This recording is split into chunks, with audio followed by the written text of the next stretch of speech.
Hello there, ladies and gentlemen, and welcome to another episode of CookieCast.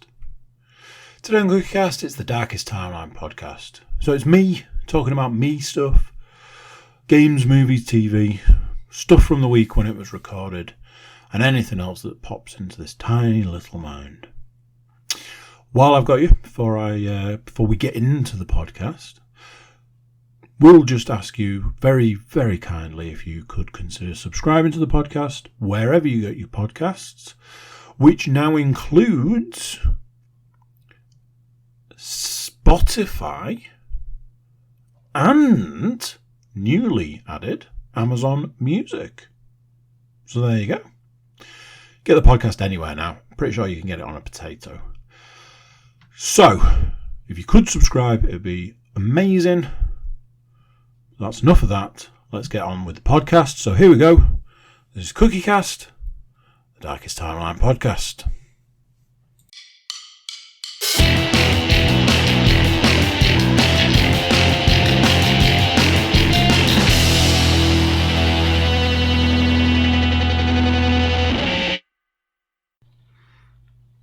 Hello.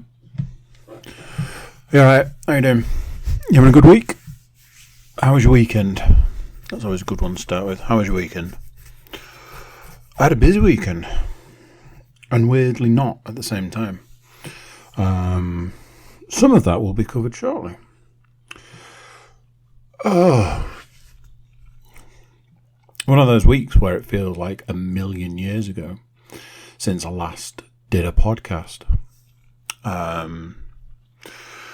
Which is obviously not the case. It's a week, and I've done a podcast since.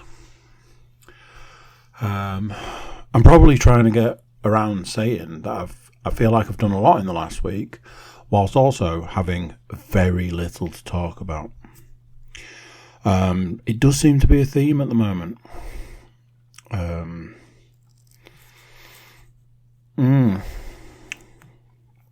So, took the dog to the vet, which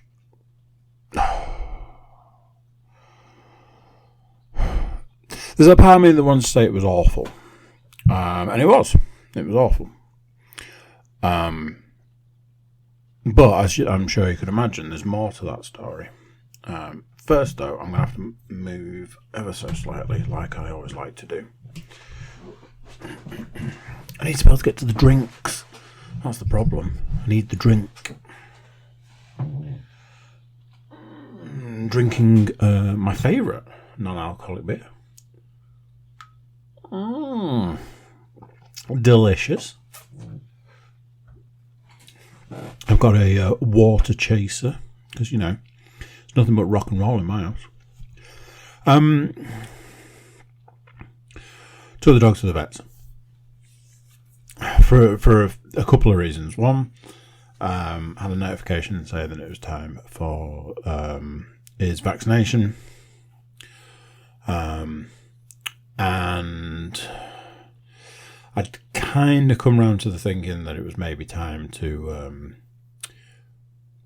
as I keep saying to people, have that chat with the vet. So when I booked it, I was like, he needs his vaccination. And they were like, he doesn't need it for a month. And even after that, you've got another month. I was like, yes, but try to be proactive. And it was you guys that sent the notification saying he was due his vaccination. And my usual, my standard vet was like, we can't see you here. Okay. I feel like the way you've said that means that you could see me somewhere else. And they're like, yeah. And it was one of those, it was like, we can see you at this other practice. I was like, no. Because it's an area of town that I don't like to go to. But I was like, right, fine. Because they were like, otherwise it's going to be... And it was like we can't see you here for 2 months kind of thing. Like, right, fine, okay. So I wrote everything down, wrote the time down, wrote all the details down. I said to them, look, I want to talk to the vet about whether it's time for him to have the operation. They were like, right, fine, I was like, can you give me some prices for things? How much is the vaccination going to be? How much would it be to have the operation done? How much would it be for this, this, and this? And they told me about all their services. I wrote it all down. So, it was Tuesday last week. Right, need to take the dog to the vet. Need to get across town. It was the morning, so there's that. Need to get all of my jobs done. Needed to run. Needed to get the dog walked, fed, walked, all of that sort of stuff. Good to go. So I go off to the vet, and I get there, and they're running this system of you wave at them through the window, and then they'll come and see you outside. So I'm like waving through the window. Lady comes, she's like, "Can I help you?" I was like, "Yes, I've got my dog here for his vaccination." What's his name? Told her the name. She goes away. She comes back. She was like, "Oh, we had you down as being here at 10 o'clock." I was like, "What?" This is at like nearly 10:30. Because, I like to be early for things. Or not, apparently. I was like, "Oh, I thought it was 10:30. Oh, we had you down for being here at 10. Don't worry. What we've done is we've put someone in before you and we can still see you." It's like, "Oh, okay. Sorry about that. I was, to my knowledge, it was 10:30. Really sorry." She was like, "Come on in."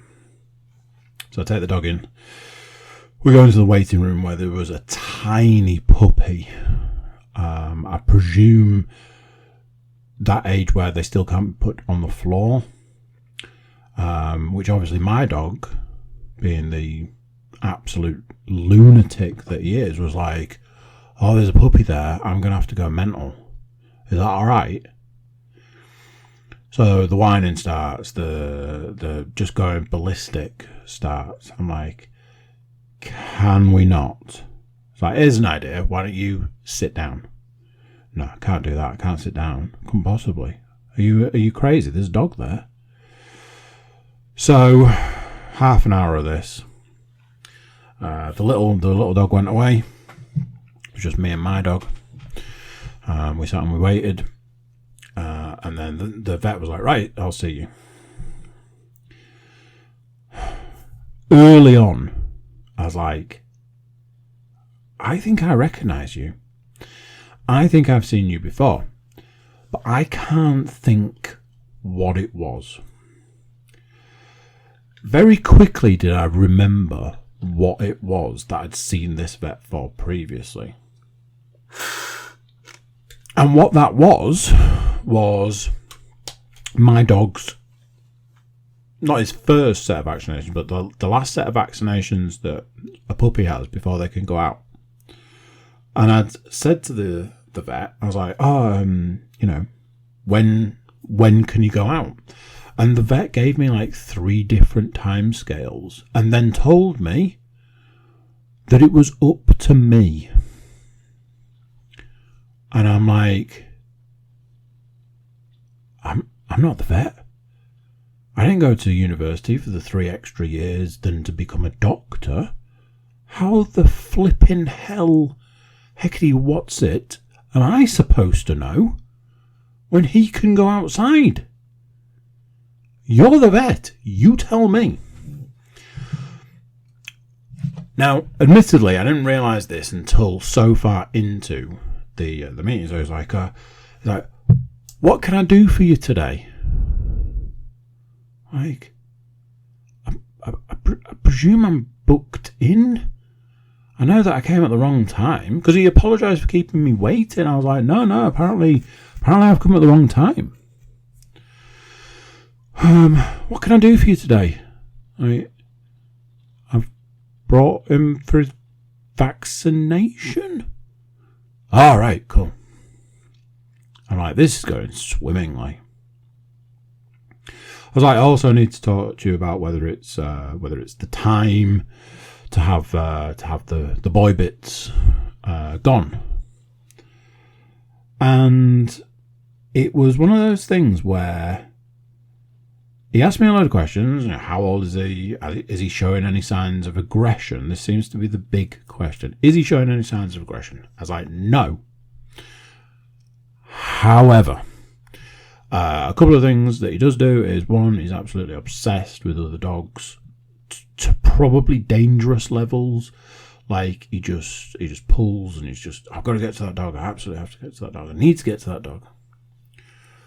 I was like, there is another thing he does with relation to one of my children. Not all of my children, one of my children. And it's my youngest, and he does this thing, and I'm not sure if that's a sign that it's time. He's like, oh no, I won't worry about that. So let me explain. He's like, dogs are pack animals, and they want to make sure that everybody's together and everyone's being looked after. So what he's actually saying when he does that, what he's actually saying is, come on, you stick with the pack. We need you to be safe. I want to make sure, I need to know where you are, because I don't want you getting lost. And I was like, oh, bless him, he's just looking after her. I was like, you know, he doesn't do it with the other two. So, you know, I did wonder. Now, as an aside, I came home and I was like, oh, apparently the reason he does that thing is because he's just looking after her. He's just protecting her. He's just making sure she's all right and she's sticking with the pack. Isn't that sweet? Pretty sure, I think it was within the hour, he was doing it again.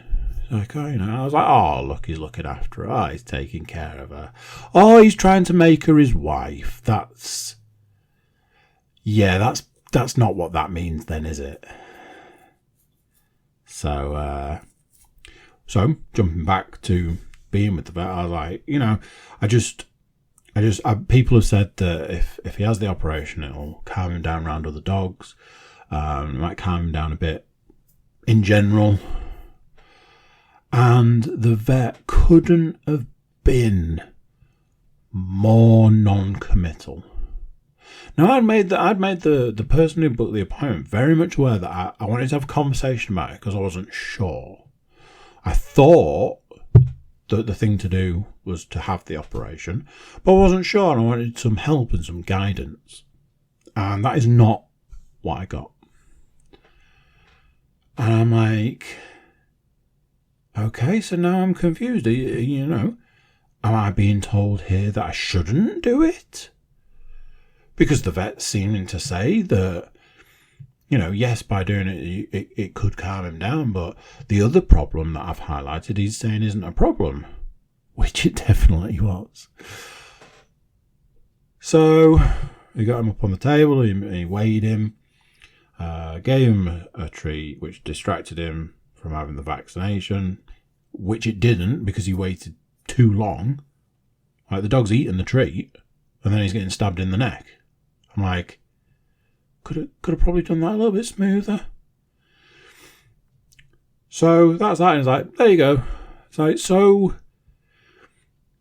if I want that operation doing, then do I just book in for it? Thinking if I suggested I was going to have it done, maybe he'd be like, well, I've sort of said you don't need to have it done, and that would answer that question. It's like, yeah, you can just book in with the ladies at the front desk.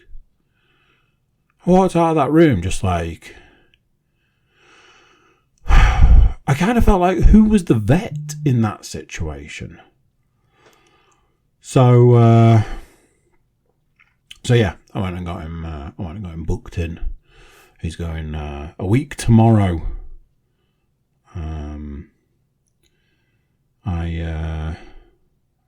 I had it all in my head. I was like, right, what we're going to do is we're going to get the operation done. Then a week after that, he's going to start his training. He's got booked in with a trainer. He's going to start his training. I was like, I'm sure there's something about he can't go out after having the operation, so I should probably check with the trainer. So I was like, real quick, I've got him booked in for his operation. Just wondering if it's going to affect the timescale for his training. All right, thanks for giving me a heads up. Yes, he'll probably need a couple of weeks to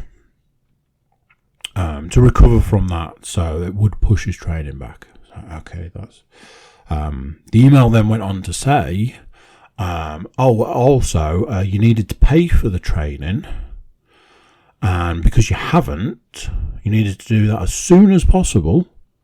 And because you haven't, I haven't held your training slot. That has gone.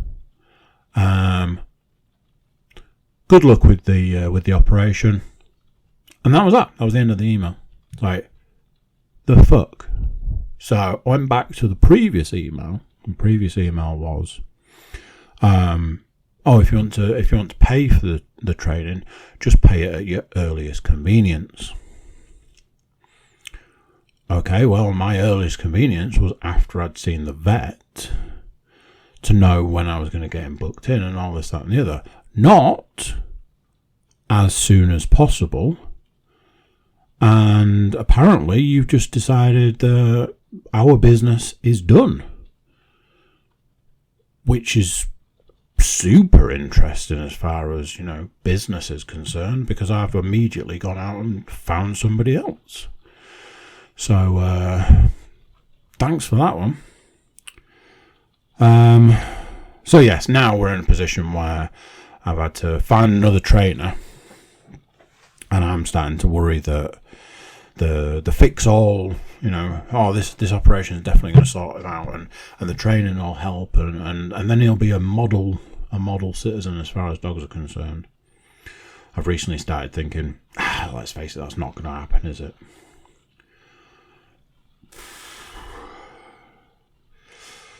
So,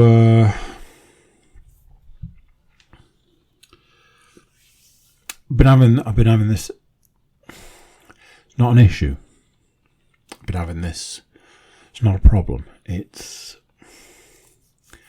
don't know what to call it. I'm having this thing recently.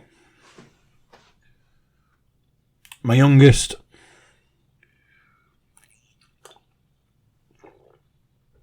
She's hit that age now where I feel in a lot of ways she's come through a lot of, bad behaviour. She's sort of come out the other side of it. She's a lot better behaved. She's able to communicate better. She's able. You can have, a decent conversation with her. And if I'm honest, we have a lot of fun. We have a lot of fun now. My middle daughter, didn't see her for a little while because I had the virus, then she had the virus, which meant I didn't get to see her for about 3 weeks, which was not fun. And then my eldest was kind of the other way around. I couldn't see her because I had the virus, but then she was able to still come. So me and her spent quality time together.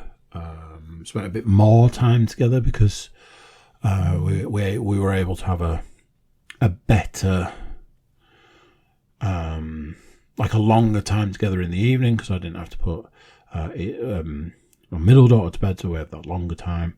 Allowed us to do more stuff. All of this. We're not seeing my middle daughter.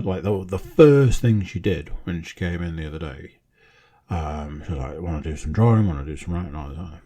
Piece of paper, write on a piece of paper. I love you, Daddy. It's the first thing she did when she got here. She's like, I've drawn you this picture. I was like, oh, bless you. And she was doing that thing where she was like, she kept hugging me. And I was like, I was saying to her, I was like, it's really good to see you. I spoke to her on the phone, but it's not the same.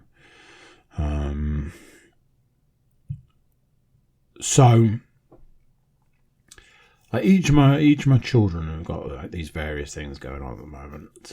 I showed my youngest a magic trick, but when I showed her it, I did it really badly. So she was like, "Oh, let me have a go." So when she did it the same way I did it, which was really badly, but it was hilarious. There's also been this video recently that Nana did a video of her singing a lovely song, which was nothing but a load of swear words. And I feel at this point in time that I'm in this position, and this is the thing. It's not a problem. It's not an issue. It's not whatever. It's just the way I feel at the moment. I feel very I feel a lot of pride. I feel very proud of my children. They're all crushing it in all of their areas. My youngest has had something like toilet training stuff, but she's absolutely dominating it. My eldest had these things, these really good things from school. My middle daughter's had really good school, parent teacher thing, and all these things. And I'm like, I want to tell people. This is the thing. This is the issue. It's not an issue. It's just a thing. I want to tell people. I want to go up to people and be like, hey, let me tell you about how great my children are. The problem is I know that people don't care. And that sounds awful to a degree. But it's like this. People have got their own lives. People have got their own things. People have got their own children. Everybody's children are amazing. Everybody's children are wonderful. Everybody's children are great and better than the next child. And my child's smarter than that child. And my child can do this better than that child. Every parent and every child combination is that. Every parent is proud of their children, and every child is amazing. But only to you. To other people, what you get is, and it's just that. It's like, I went into the office for the first time in a long time, and I had to physically stop myself from just going up to people and being like, "Here, let me tell you about what my daughter did yesterday. Here, let me show you this video. Here, let me show you this picture. Hey, let me tell you about what happened the other day." Because I was just like, I don't think people are going to care or be bothered or be interested or be whatever. I don't want to be that person that is defined by just being a proud dad, just being a guy who's like, hey, have you seen this picture? And people getting to the point where I don't care. But it doesn't stop me wanting to do that. It doesn't stop me wanting to go and say, hey, check this amazing magic trick out.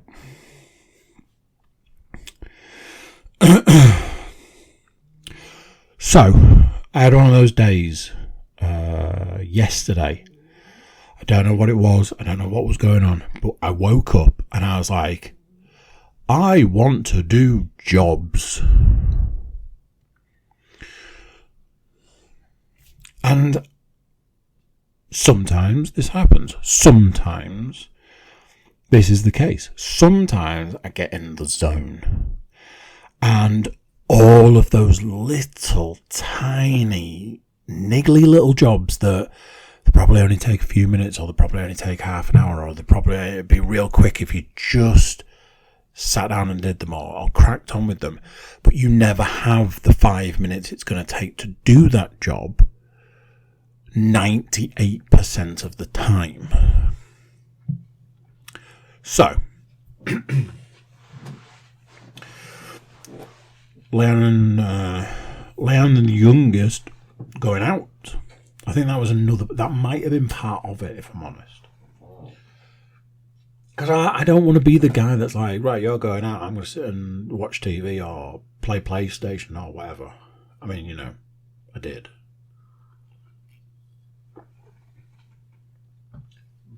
But I made tea. I did the washing up. I descaled the coffee machine. I cut the grass. Anybody who listens to the football podcast, I updated the book for the football podcast. I updated all of the apps on the iPad, which drained the iPad of nearly all of its power, so I put it on to charge. And I also, like I say, I also managed to fit in some PlayStation and, sort stuff out for the dog, sort the dog food out, sort the dog biscuits out. All these things these little jobs, but I was just in the zone. I think they were out for 3 or 4 hours. They came back and it was just like, oh, you've done this, oh, you've done that, oh, you've done that, sort of thing. But yeah, I was just in the zone. I was crushing it. But it made me think, I was like, why today? Was it just the combination of it was Sunday? Sundays, it's kind of like a bit of a lazy day, but also it can be a productive day. Was it that, like I say, they were going out, so I'm like, well, they're going out.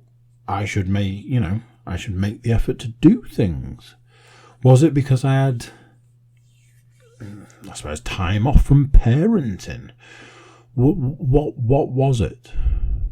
What was it?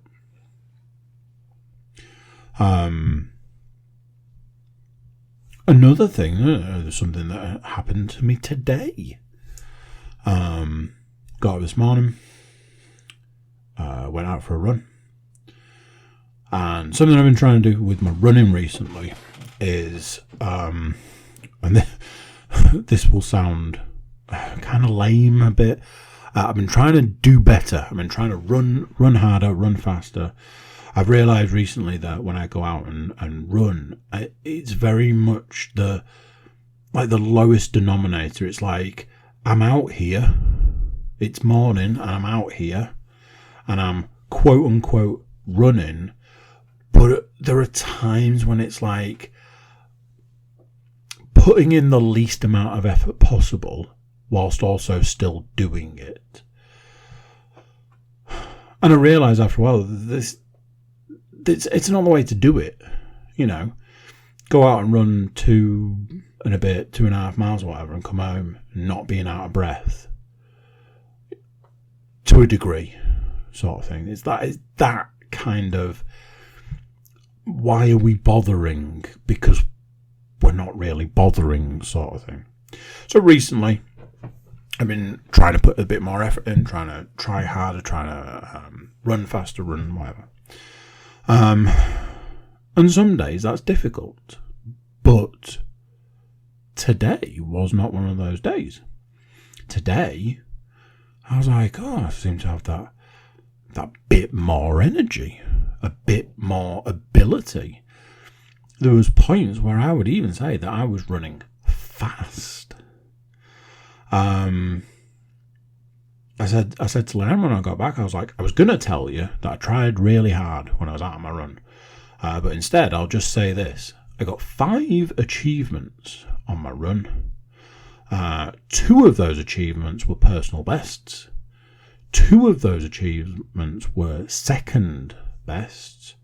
And the last one was a third best. So that might give you an idea. So then I went later in the day, we went to go and do a workout.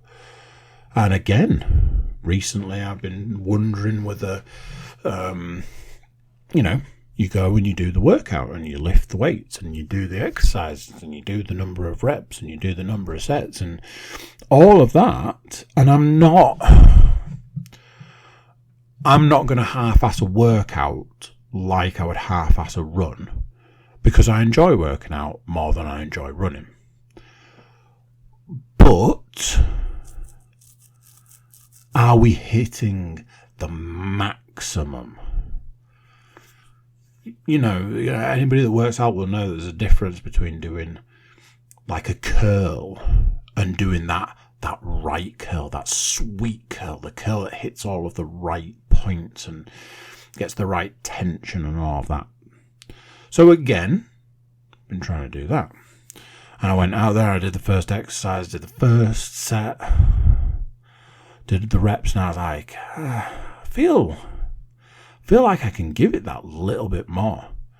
So I did. I was pushing it hard, and each exercise that came up, I was like, I'm getting a gauge, and then the gauge is like, I feel like I can do it, so let's push it harder. By the end of that workout, I was practically on my knees. And all I could think was, what is going on here? What is this? I felt the ability to run more, to run faster, to run harder, to push it more. I felt the same working out. Push that rep out, really go after it, really try hard, really give it all and then some. But then I was like, why? Why today? What is it? Did I eat the right amount of something yesterday and it's coming through as like pure energy fuel? Did I get the right amount of sleep? I've been having strange sleep recently. I've been disturbed nights, waking up a lot. I feel like I've been dreaming a lot, which I said for years. I was like, I don't dream. And people were like, you do dream, you just don't remember them. So after years of that, I was like, I say to people, I don't dream, or at least if I do, I don't remember them. And that way, cover all your bases. But I feel like I've been dreaming a lot recently, and it's been waking me up in the night. So was it just that? Was it just that last night I got a decent night's sleep and just felt rested and able to do these things more? What's going to happen tomorrow? What's going to happen tomorrow when I get up and go for a run? Am I going to be paying for today, tomorrow? Am I going to go out and do the opposite of personal bests? Am I going to do the personal worsts? Am I going to go to do my workout and just have nothing available? What is it that makes those days, the days where you can do more, versus the days you can't, the days that you would do less? What is the combination that makes that happen? Something that I've been pondering today, and now I pass that pondering on to you, the customer.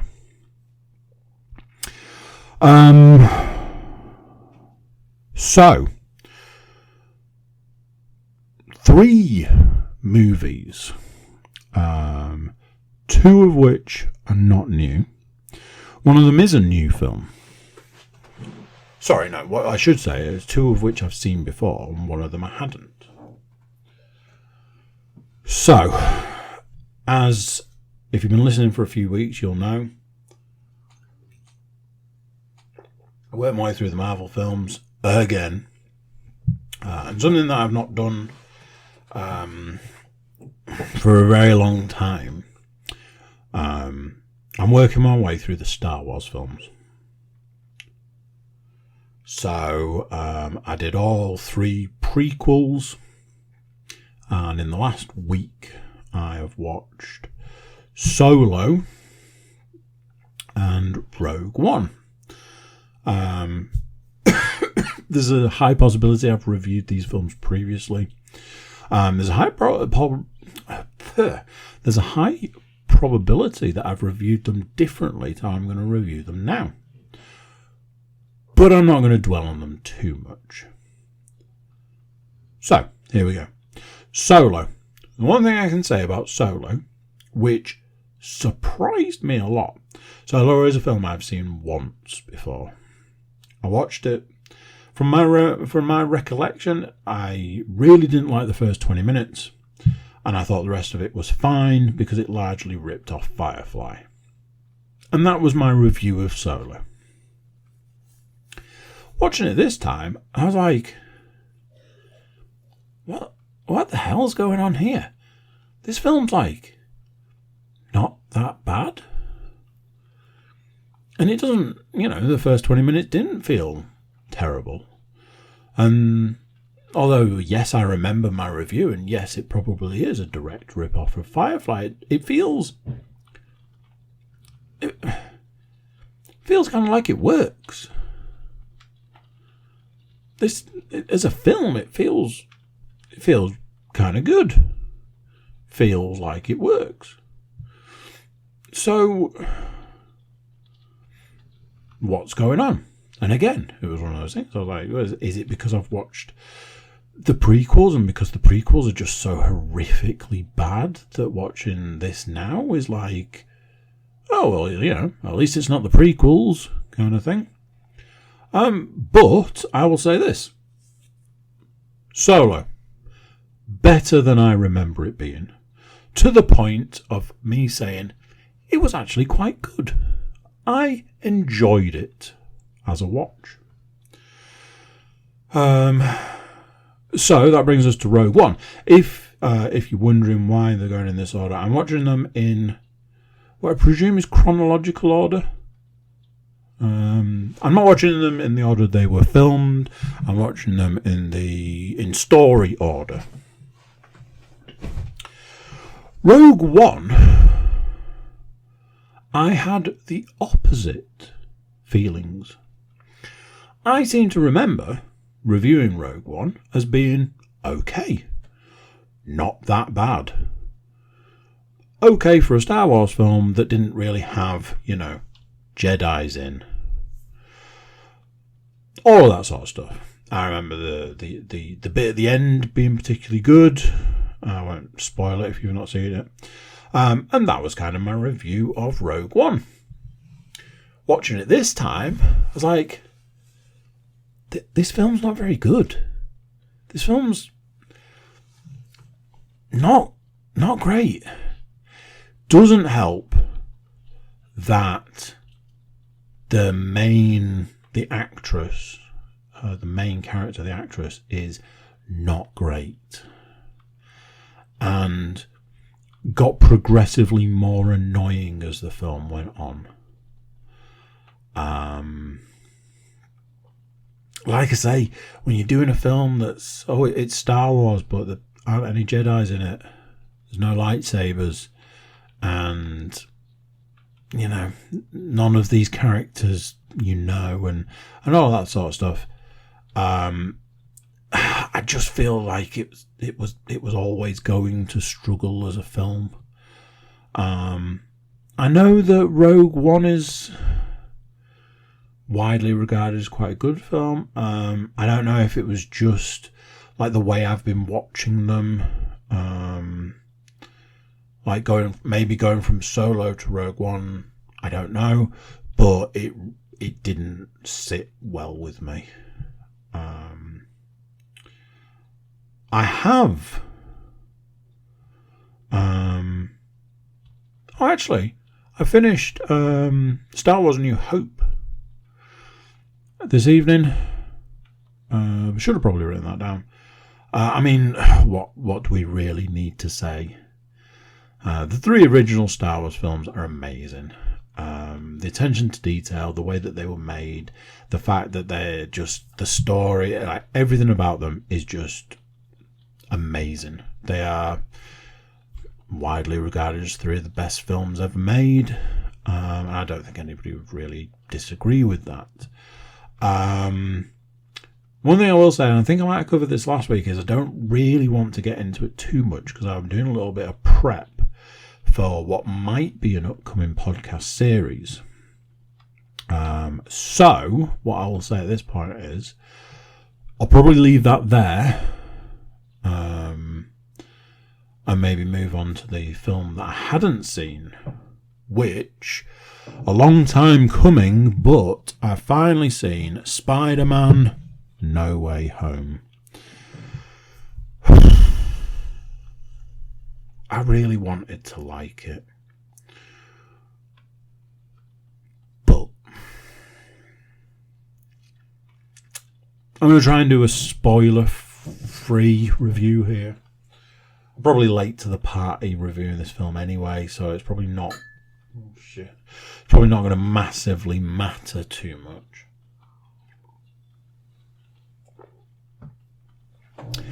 I've said previously, a few podcasts ago, I can't really overly put my finger on what it is about the Tom Holland Spider-Man films that I'm not a fan of.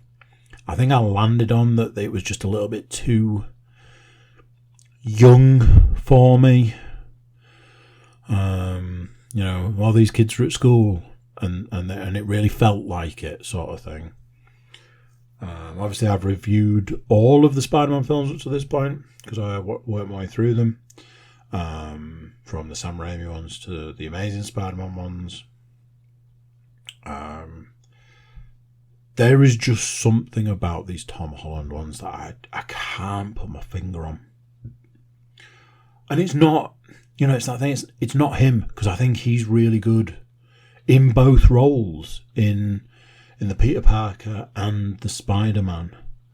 It's not that. Obviously, by this point, even trying to do spoiler-free, most people will have seen something about this film. They were doing a multiverse thing, they were doing a Sinister Six thing, they were doing all this sort of stuff. The issue I've got is there was a couple of things in it that didn't sit right with me.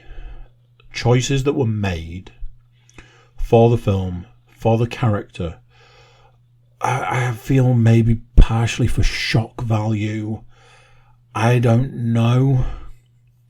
And I know that we're at this point in time, we're not supposed to really know what the future for this version of Spider-Man's going to be anyway. I know Tom Holland said that he doesn't really want to do it anymore, or he's undecided. I imagine that's probably he hasn't been offered enough zeros on his check because he got way underpaid for the first three that he did. There's a couple of decisions in this film that didn't sit well with me. And like I say, spoiler free, I can't say, oh, it was this or whatever.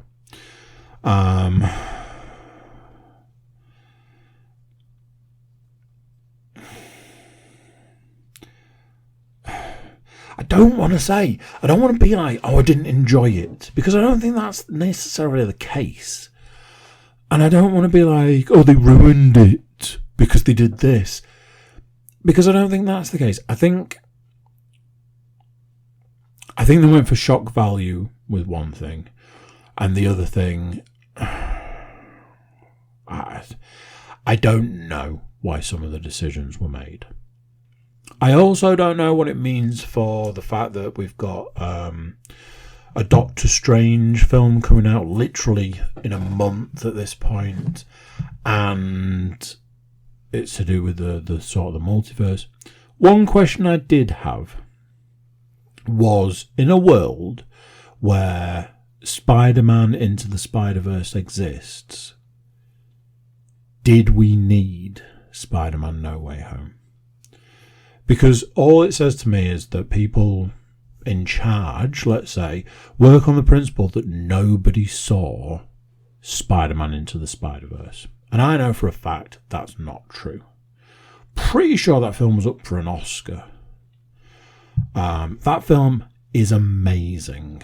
It is potentially the best Spider-Man film there has ever been. They make a small mention of it at a particular point, but there were bits where they were basically trying to rehash Spider-Man Into the Spider-Verse, and all I could think was, but that film exists, so why are we doing this? So it's things like that really don't sit well with me. So there. As far as computer games are concerned, I've been talking recently about I'm trying to work out a way to get back into VR. I know I keep saying it to you guys, and I know you're probably sick of hearing me say it without actually saying it. As we know, the reason that I stopped playing VR was because the last time I did it, I got kicked in the testicles by the dog, which is bad enough as it is, but when you don't know it's coming, it's even worse. So I've been umming and ahhing with some different ways to do this. It could be as simple as just doing it in a different room. Especially seeing as at the moment I really want to play the 3 Star Wars VR games, the Vader, I don't know what it was called, Vader Saga or something, amongst other things. Until then, though, I've been playing Horizon Forbidden West, and as we know at this point, you know, having that mixture between thinking it's okay, thinking it's quite good, and hating it. In the last week, I've found myself not really playing. I didn't know if that was the game itself, but after a conversation with Leanne, I think we both sort of landed on that it was largely to do with feeling quite lethargic, feeling quite tired. I think that was sort of a bit of a remnant from the virus. So there was that. But recently, certainly in the last 2 or 3 days, I've been playing Horizon. I had an instant yesterday where I had to rage quit. Yet again, it was another one of those situations where climbing on stuff, kept falling off, kept dying, having to go back a good distance, which made it annoying, getting through it again, falling off, dying, rinse and repeat multiple times, to the point I was like, you know what, fuck this. Actually had to look up a video of how to do it and got even more annoyed because it was like, oh, you need to do this this jump thing that you've never done in the game up till this point, that it hasn't told you is a possibility, and there is zero way you would know that it existed. But that's how you do it. That's how you do that bit. Yeah, that's it.